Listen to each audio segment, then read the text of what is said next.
In the classroom, we ask a question, we pose a question. The question is, what are you passionate about? The idea is to look at something that energizes people, whatever that might be. Passion and the arts are very, very similar events. You do something that you love, that it's an escape. You start doing it, it actually is something that your energy on that, it goes for a lifetime. So you're all involved with something. It's an escape. It's the arts. It's the five senses. Something on that order, where you're, if you're an artist, you realize, oh my God, I got the eyes right. If you're a painter, that's a big deal. That's the windows to the soul. And on a portrait basis, that's very, very stimulating. In music, you hear people talk about perfect pitch and playing in a group with people that they play off of.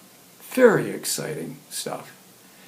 If it's art, music, writing, that's another area. And in that area, what happens is you write a story, and then the story takes over. And it has alternate conclusions. You really don't know where it's going, because it's writing itself.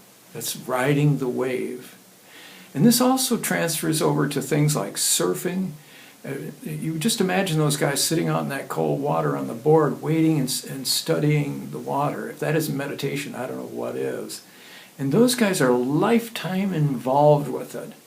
I know a guy that said that, an older guy, and he said, in high school, I read chemistry books like they were novels.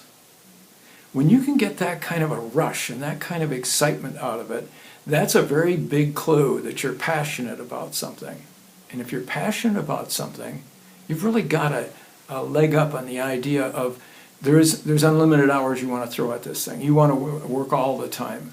When you're there, you realize, I want to duplicate that as much as I can. I want to incorporate that into my life. And why not have a job that is like that? And a lot of people do. They have jobs they love. They're not doing it for the money.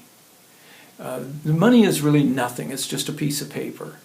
But if you're doing it because you love it, then there's no limit to what you can do. So the idea is to embrace the idea of the question, what am I passionate about?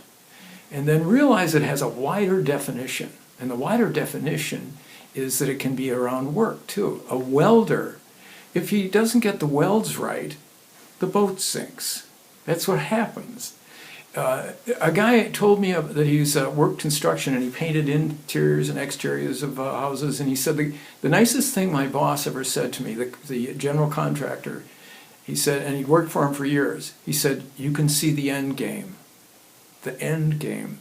And the end is the conclusion of the project. He's not painting himself into corners. And there's a rush connected to what he does, and he loves that he's a perfectionist. And a perfectionist in that is every much as artistic as anything else. Medical professionals, a guy that was what do you call these things, the emergency room technician. He started talking about it, and he got so excited. He said, there's just nothing like it. I have my job to do when somebody is coming in and they're on the verge of death, and we are rushing at them. We all know what we're doing. It's almost unspoken, and it's a rush. And he was being listened to by a guy who was a fireman, and the fireman said, I got the same thing. We have skills that are related to putting out a fire, and we have to make quick decisions as independent little groups that are working on top of the roof or whatever we're doing. And he said, the rush is unbelievable. It's hard to capture that because you're making fast decisions and you're communicating with other people. You're seeing what's happening with the fire, and it's very dangerous, very exhilarating, and it involves great dexterity. So if you can kind of get behind that thought and say, all right, I want the rush.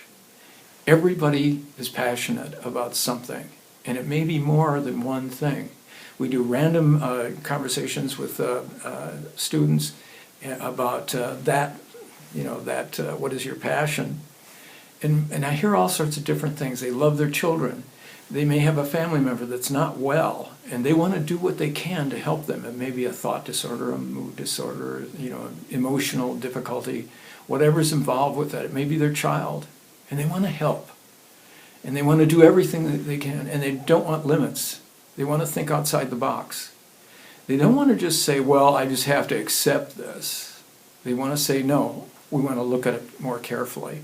I'm going to spend more time on this. I'm not going to be trampled by somebody else's quick diagnosis.